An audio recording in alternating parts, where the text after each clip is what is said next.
There's a way to save and invest your money without sharing a penny of your profits with the taxman. Enter the ISA, the individual savings account. By the end of this video, you'll know exactly how ISAs work, which one might be right for you, and how to maximize your savings potential. Let's dive in. An ISA, or an individual savings account, is a tax-efficient account available in the UK. And here's what makes it special. Any interest, dividends, or capital gains, i.e. growth, that you make within an ISA are tax-free, meaning you keep more of your money. If you're just starting out on your financial journey and you haven't got much savings or investments, then this might not be a big point for you, but know that your savings and investments will grow, particularly if you're following this channel. And if they do, then keeping as much of your money as possible becomes a priority. You can save or invest up to a maximum allowance set by the government each tax year. When ISAs were first introduced in 1999, the maximum amount you could save per year was £7,000. It's much more than that now. And the money in an ISA remains yours and can grow without being taxed on the gains you make within it, making it an essential tool for building your wealth. Think of it as a tax-free wrapper for your money. Once it's in, it's shielded from tax, allowing you to make the most of your savings and investments. Now, there are several different types of ISAs to suit different savings and investment needs. Let's explore each of them in detail. Number one, and the simplest one, cash ISAs. These work like regular savings accounts, but with one key difference. The interest you earn is tax-free. Cash ISAs are perfect for short-term savings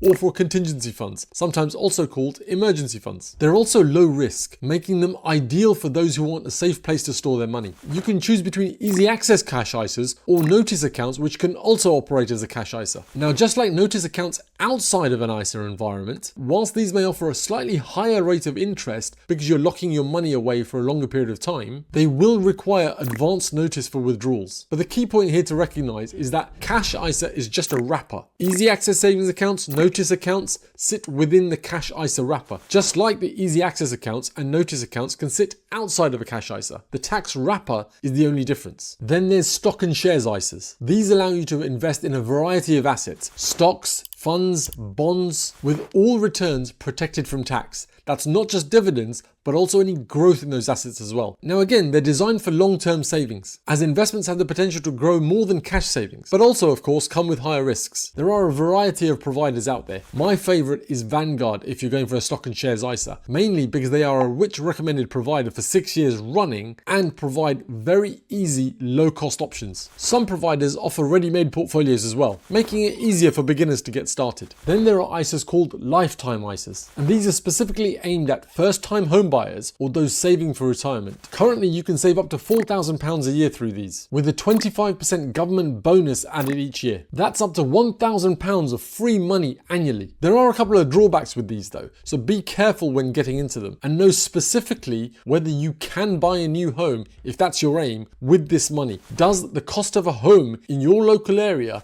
the average cost of a home mind, match the maximum you're allowed to buy under this lifetime ISA? And this is important because if you change your mind and you no longer want to use that ISA to buy your first home, perhaps because the home you want to buy is above the maximum allowed, then you have only two options. You can either keep that money within that ISA for retirement, or you can withdraw that money and use it for any purpose you wish, for example to buy a higher priced home. But be careful because this comes with a 25% penalty, meaning you could lose some of your original contributions. And then there are junior ISAs. These are designed for those under 18, allowing parents or guardians to save annually for their children. At the moment, the junior ISA limit is less than half of what an adult can put in. Now, like other ISAs, junior ISAs can either be a cash ISA or a stock and shares ISA, and the funds are locked away until the child turns 18 when they can access them.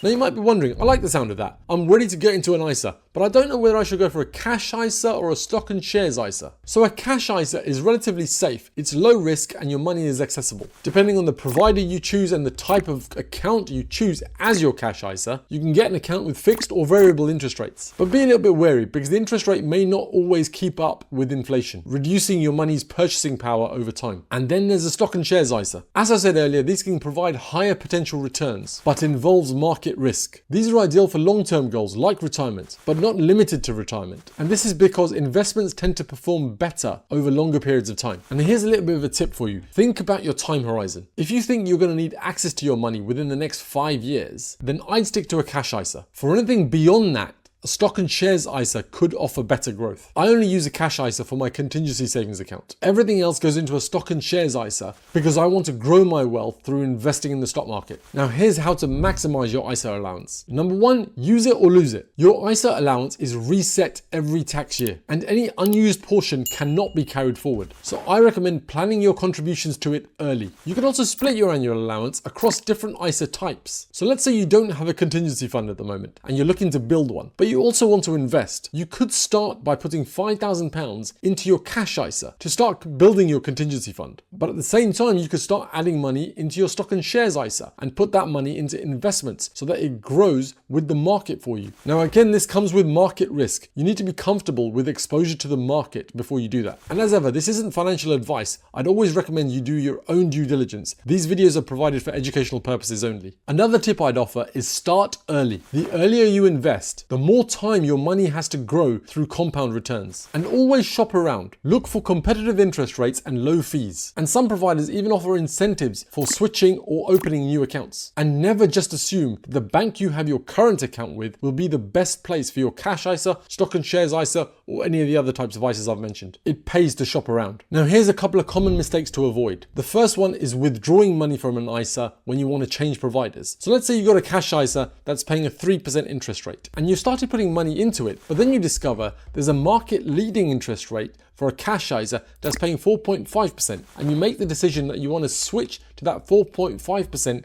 cash ISA instead, and you want to take the money that you've currently saved up and put it into there. The worst thing you can do is withdraw that money, because if you do that, you could lose some of your allowance benefits. A better way to do it is to use your new provider's account transfer options. So you're transferring from one ISA provider to another. You're not withdrawing money from one ISA and putting it into another. The second mistake could be withdrawing too soon. This is especially true with lifetime ISAs. Early withdrawals from a lifetime ISA can incur penalties, and this would negate any government top-ups you'd received. But this also kind of applies to cash ISAs and stock and shares ISAs particularly as well, because if you withdraw your money from these ISAs, not only do you lose the chance to use your allowance for the year that you added money in, but you're also withdrawing money from the effects of compounding. Remember, leaving your money in for long periods of time ensures that your money attracts the power of compounding. There are two other mistakes to avoid as well, and this doesn't just apply to ISAs, but any types of accounts or investments. One of these is ignoring fees. Even if you've got a stock and shares ISA where dividends and growth are sheltered from tax, stock and shares ISAs often do come with management fees, particularly mutual funds and ETFs. And even if you're buying shares, or if you're buying ETFs even, you could incur transaction fees as well. Now this isn't a video about investment fees, but just ensure that the potential returns outweigh the costs. The other one is not reviewing your accounts regularly. And this is particularly true for cash ISAs. Interest rates and market conditions can change, and they do change all the time. So don't forget to review your ISA choices, particularly the choice of provider, regularly, to ensure they're still the best option for you. So to summarize, ISAs are powerful tools, powerful mechanisms to aid you in your financial journey, and they cater to a variety of financial goals. For short-term savings or savings for an emergency pot, consider a cash ISA for its safety and accessibility. But if you're looking for longer-term growth, a stock and shares ISA might be a better option. And if you're saving for a new home or retirement, then a lifetime ISA might be a better fit. Like everything else in money, choosing the right type of ISA depends on your financial goals and your timeline for reaching there. If this video helped you understand ISAs, give it a like. Remember, tax-free savings are one of the easiest ways to grow your wealth over time. Start using your allowances and watch your money working for you. And if you're wondering which video to watch next to continue your financial education, try this one over here.